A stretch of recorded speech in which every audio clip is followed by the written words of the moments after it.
La relation, c'est deux humains qui sont imparfaits et l'autre n'est pas censé nous combler à 100%.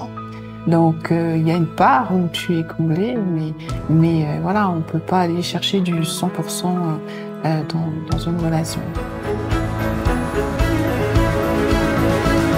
Bonjour, bienvenue à notre émission Femmes en réveil. Et aujourd'hui, nous avons Nadine Libert avec nous.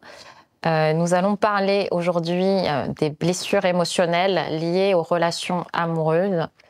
Et donc, comment aimer quand on a été victime d'abus? Quand on a été victime d'abus, il y a forcément un moment où notre image, elle a été altérée. On a eu ce moment où on s'est culpabilisé, où la personne qui a été victime va se dire qu'en fait finalement peut-être qu'elle était coupable et qu'elle a pas fait les bonnes choses, elle a envoyé les mauvais signaux, etc. Et je pense que comment aimer, il faudrait repartir à la base et s'aimer d'abord. J'aime ce passage qui dit aime ton prochain comme toi-même. Finalement, ça veut dire que tu dois d'abord t'aimer en fait pour être capable d'aimer l'autre. Et quand on a été victime d'abus, c'est de retourner en fait à la base et d'apprendre à s'aimer et de s'aimer et avant de vouloir aimer un autre. Même si je sais que très souvent, lorsqu'on rentre dans une relation, c'est pas toujours parce qu'on veut aimer quelqu'un. Très souvent, c'est parce qu'on veut être aimé. Et donc, du coup, avant de vouloir être aimé, c'est bon d'abord de s'aimer soi-même. Donc, ce serait la première étape. Et comment on fait justement pour s'aimer quand on n'a pas pu s'aimer à cause de justement ces blessures qui sont peut-être arrivées très tôt? Et comment réapprendre, comment on fait pour redéclencher la machine et c'est quoi les clés pour s'aimer? C'est sûr que ça va demander du courage, le courage de parler, d'en parler aussi, parce que les gens vivent parfois avec ça pendant des années. Donc il faut briser le silence et être accompagné. Alors c'est sûr que parfois dans le milieu chrétien, c'est pas toujours bien vu d'aller voir un psychothérapeute ou un psychologue qui pourrait accompagner, mais je pense que dans ce cas-là, ce serait vraiment nécessaire pour travailler sur soi, pour comprendre certaines choses aussi et comprendre qu'on a été une victime quelque part et sortir de là. Donc l'accompagnement est nécessaire pour se rebâtir, bâtir la confiance et en soi et aussi la confiance aussi en l'autre parce que quand tu as vécu un abus ou des abus, eh bien tu pourrais te dire que tout le monde est comme ça, que la personne qui vit en face de toi, elle va abuser de toi. Donc c'est des choses à rebâtir. Puis ça se rebâtit pas tout seul. Alors bien sûr, Dieu est là, tu peux te confier à Dieu, le Saint-Esprit peut faire une œuvre aussi en nous, mais en parler aussi à quelqu'un qui est qualifié pour ça, mais parfois aussi en parler à quelqu'un qui est bienveillant envers nous, c'est déjà un premier pas. Mais qu'est-ce que tu pourrais dire pour encourager ces femmes ou même ces hommes qui ont vécu tout ça? Enfin, moi, je sais que c'est la clé de s'ouvrir et d'en parler, mais c'est vrai que si des gens ils sont bloqués et qu'ils peuvent pas encore, vraiment s'exprimer, on peut pas les forcer, non? Non, c'est ça. On peut pas forcer à quelqu'un de s'exprimer. Par contre, il y a plusieurs façons de s'exprimer. Là, on parle un psychothérapeute, etc. Mais je pense que l'écriture aussi peut aider. C'est quelque chose que on doit pouvoir exprimer d'une certaine façon. Il y a des gens qui vont exprimer ce qu'ils ont vécu dans l'enfance qui était douloureux au travers de l'art. Et en fait, il faut les encourager à exprimer ça de la façon où ils arrivent le mieux à l'exprimer. Parce que parfois, nous on dit, mais non, ça doit être comme ça.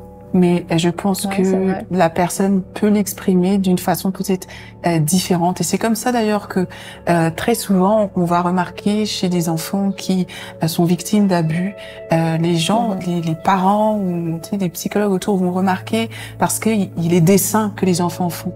Vont parler de ce qu'ils vivent. Donc, bien sûr, on ne brusque pas la personne, mais on l'encourage, le moment venu, en tout cas, à faire cette démarche-là, en lui disant que ça va la libérer. Et j'encourage beaucoup le journal intime. C'est vrai que c'est souvent quelque chose qu'on donne aux enfants, mais je trouve que c'est très bien.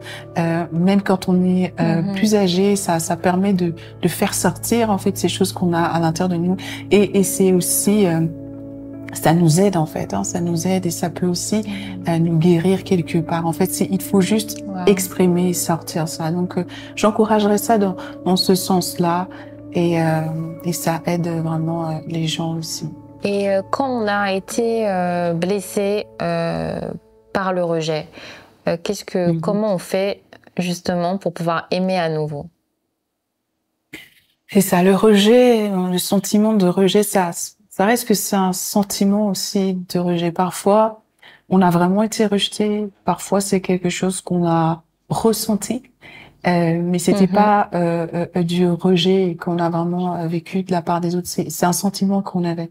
Quand on a vraiment vécu le rejet, mais c'est de se reconstruire quand même, puis apprendre à ne pas dépendre en fait de la validation des autres, de dépendre de ce que les gens vont dire de nous.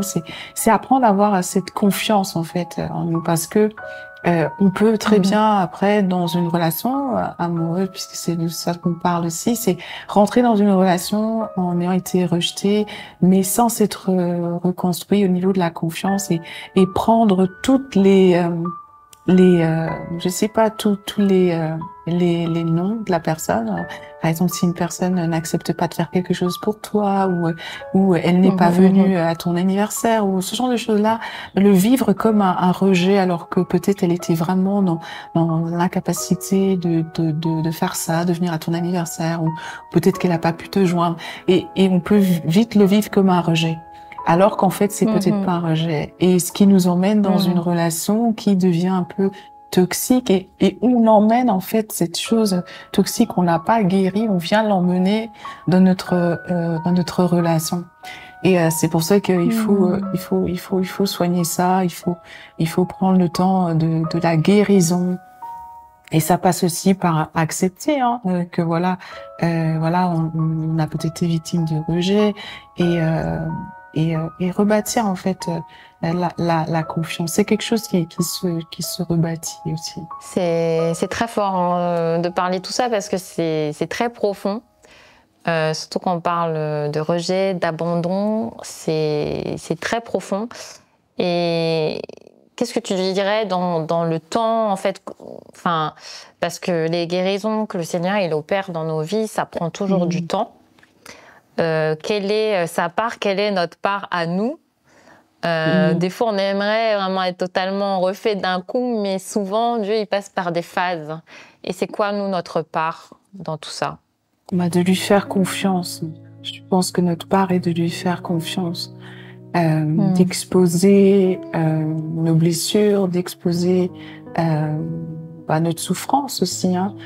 Parfois, lorsqu'on va dans la présence de Dieu, les gens ont tendance à porter un masque devant Dieu, et ne veulent pas lui dire voici j'ai souffert de telles choses, voici, etc. On veut se montrer dans notre meilleur jour aussi devant Dieu, et je pense que c'est un espace dans lequel on vient et on parle, et ça aussi ça fait partie de la guérison en fait, de parler aussi à Dieu, et oui, bien sûr ça prend du temps, comme une blessure prend le temps, une blessure physique prend le temps de se réparer, d'être cicatrisé, ça aussi ça prend le temps. Donc on est patient aussi envers soi. On se dit pas que voilà, je devrais guérir parce que je connais telle personne, elle a vécu la même chose que moi, puis voilà, elle passe au travers plus rapidement. Mais vous êtes pas les mêmes personnes. Et c'est s'accorder aussi ça. Et se dire, voilà, je vais être patiente avec ça, mon temps de guérison, ça prend peut-être plus de temps. Mais être dans une attitude, oui, voilà, je vais sortir de ça, je suis positive et tout ça. Mais parfois, on peut retomber dans une souffrance qu'on ressent, mais à chaque fois regarder vers l'avant. Donc, c'est ce que je dirais. Wow. Et qu'est-ce que tu dirais aussi pour toutes les déceptions amoureuses qu'on peut vivre? Comment est-ce que tu penses qu'on peut guérir de cela et qu'est-ce qu'on peut faire pour pouvoir avancer? Les déceptions amoureuses, c'est vraiment quelque chose qui cause énormément de souffrance. Et le réflexe naturel, ben souvent en tout cas, ce qui se passe, c'est que les gens veulent guérir avec une autre relation. Et ça n'a pas fonctionné, je vais mettre dans une autre relation, et puis voilà, ça devrait fonctionner. Et moi, je pense que bah, c'est ça, il faut prendre le temps, se laisser un temps en fait. Certains, là, pas genre un mois, ça dépend aussi du temps qu'on a passé avec la personne, mais c'est pas mauvais de prendre une année même où on essaie de se reconstruire, et aussi dans chaque échec peut-être, dans chaque déception, il y a toujours une leçon à apprendre. Et même si c'est douloureux, se rappeler que, ok, en fait, voir qu'est-ce que j'ai appris de cette relation, qu'est-ce que je pourrais modifier, quel était mon comportement, ou qu'est-ce que la personne peut-être m'a dit. Pas pour dire telle personne est coupable ou pas, mais je veux sortir de là avec une leçon pour ma vie. Je veux sortir de là aussi avec une leçon que je pourrais aussi transmettre à quelqu'un d'autre. Donc prendre un temps, voilà, 6 mois, une année, où voilà, j'essaie de me reconstruire. Et c'est souvent aussi un temps, tu te focalises sur Dieu, tu te focalises sur ce que Dieu t'appelle à faire. Et c'est là que je reviens avec parfois des objectifs qu'on peut avoir dans la vie, qui sont importants en fait, faire autre chose, ne pas pour une relation, peu importe la relation, se dire bah je vais laisser de côté ce que j'aime faire ou ce que je sens que je suis appelée à faire, parce que voilà, c'est bon aussi d'avoir ça, ça emmène un équilibre. Donc les déceptions amoureuses, ça arrive, ce n'est pas une fatalité. On peut se relever et on peut recommencer et on peut avoir une très bonne relation après, malgré plusieurs relations qui se sont passées dans le passé qui étaient mauvaises, mais qui ont été des déceptions en fait pour nous. Je pense qu'on peut repartir, mais je comprends que c'est une souffrance, et mais aussi il faut guérir avant pour éviter, comme pour le rejet, d'être la personne qui va emmener quelque chose de toxique à la relation.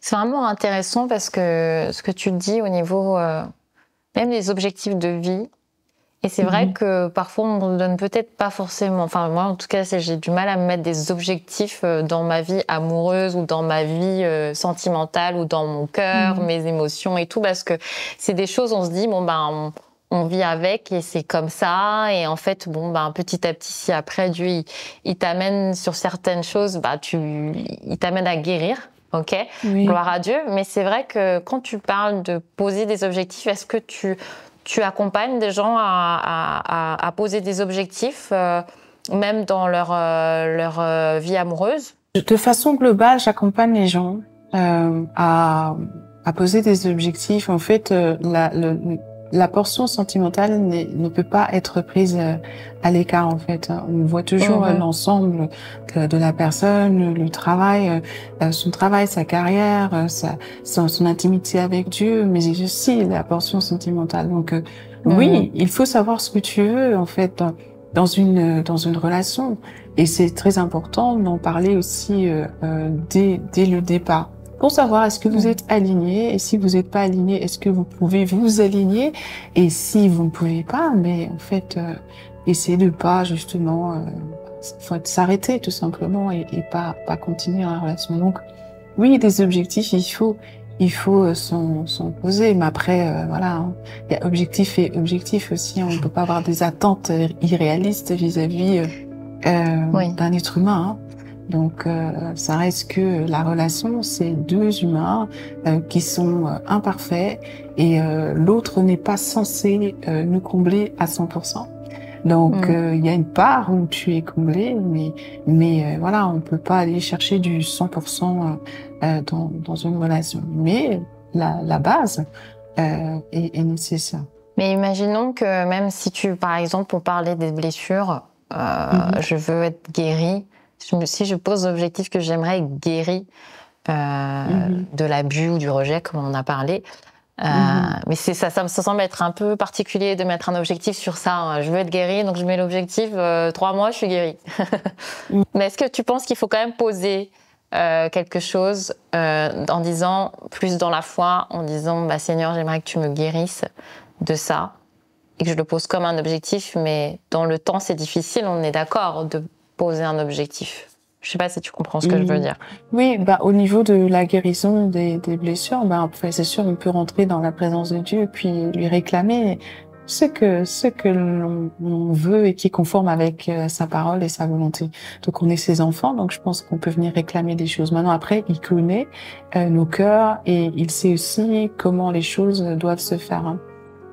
Je pense qu'il y a des choses qui prennent le temps. Hein. Si tu as une blessure, voilà, si tu t'es ouverte quelque part, ben ça va prendre le temps pour la chirurgie. Et on va pas poser juste un pansement comme ça et puis voilà, c'est bon.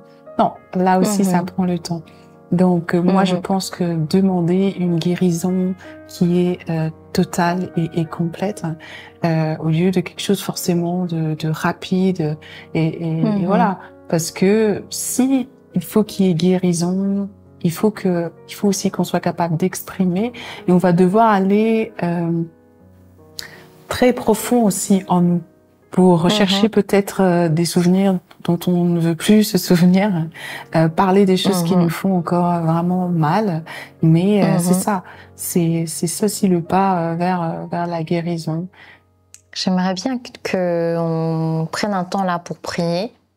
Vraiment par rapport à tous ces sujets, voilà que tu te laisses conduire par le Saint-Esprit et vraiment prier pour tous ceux qui ont traversé tout ça, qui ont encore des blessures et qui aimeraient vraiment que le Seigneur les guérisse. Et Père éternel, mon Dieu Morin, on vient devant toi encore aujourd'hui et on remet devant toi, Seigneur, toute personne qui est passée par des déceptions amoureuses, par le rejet ou par l'abus, Seigneur Dieu. Peut-être qu'une personne qui nous regarde en ce moment, qui a vécu un abus récemment, Seigneur Papa, je prie que tu puisses apporter une guérison, que tu puisses apporter une paix, Seigneur, que tu puisses apporter une consolation, Seigneur Dieu, Papa, que le cœur soit libre de tout fardeau, de tout poids, Seigneur, Papa, que tu puisses toucher ces personnes en ce moment, Seigneur Dieu, que tu la visites et qu'elle soit libérée de ce poids, Seigneur, que tu puisses briser aussi le silence dans sa bouche, que sa langue soit déliée afin qu'elle puisse parler, Seigneur Dieu Papa, même si c'est quelques mots, Seigneur Dieu Papa, que ce soit ces quelques mots-là, Seigneur Dieu Papa, qui la conduisent, Seigneur, vers une guérison, Père. Nous croyons, Seigneur, que tu agis, nous croyons que tu touches, Seigneur Dieu Papa, des vies, Seigneur, viens restaurer, viens guérir, sans ton nom Jésus qu'on a prié. Amen. Amen. Saint-Esprit, nous te remercions parce que tu es le consolateur et tu es celui qui console en profondeur. Là où les hommes ne peuvent pas aller, toi tu peux aller. Et je prie pour toutes celles et ceux qui écoutent et qui ont besoin de cette consolation, la consolation profonde par le Saint-Esprit. Je prie, Saint-Esprit, que tu touches les cœurs et que tu viennes rétablir, Seigneur. Tu recolles les morceaux brisés, Seigneur. Seulement toi, Saint-Esprit, tu peux recoller des morceaux, tu peux recréer, Seigneur. Tu recrées un cœur nouveau, Seigneur. Tu crées en nous un cœur nouveau. Et nous te remercions parce que tu es celui qui nous aime. Tu nous remplis, Seigneur, de cet amour. Tu remplis chacun de mes sœurs, chacun de mes frères de ton amour puissant qui guérit. Et je prie et je déclare que cet amour guérit en profondeur et nous déracinons également tout abus, toute sorte d'abus qui a été planté comme une semence mauvaise dans les cœurs et dans les âmes particulièrement. Nous les déracinons dans le nom de Jésus. Nous déracinons toute racine de rejet qui a été plantée, toute racine d'abandon. Nous déracinons tout esprit d'abandon, tout esprit de rejet et nous chassons tout esprit de rejet, tout esprit d'abandon et nous appelons l'esprit d'adoption, l'esprit de Jésus, le Saint-Esprit qui habite en nous, Seigneur. Que ton esprit remplisse tes enfants et prenne toute cette profondeur, toute cette place, cet espace où il y avait des gros manques, le manque de l'amour d'un père, le manque de l'amour d'une mère. Eh bien, nous prions pour que tu remplisses les cœurs maintenant, Seigneur. Merci Saint-Esprit pour ton amour puissant et pour ton œuvre dans les cœurs et dans les vies. Rien n'est trop difficile pour toi. Tu es celui qui rétablit, tu es celui qui restaure, tu es celui qui guérit. Et nous te remercions pour ton œuvre puissante dans la vie de chaque personne maintenant, Seigneur. Merci pour ton amour déversé dans les cœurs et dans les vies. Au nom de Jésus, nous prions. Amen.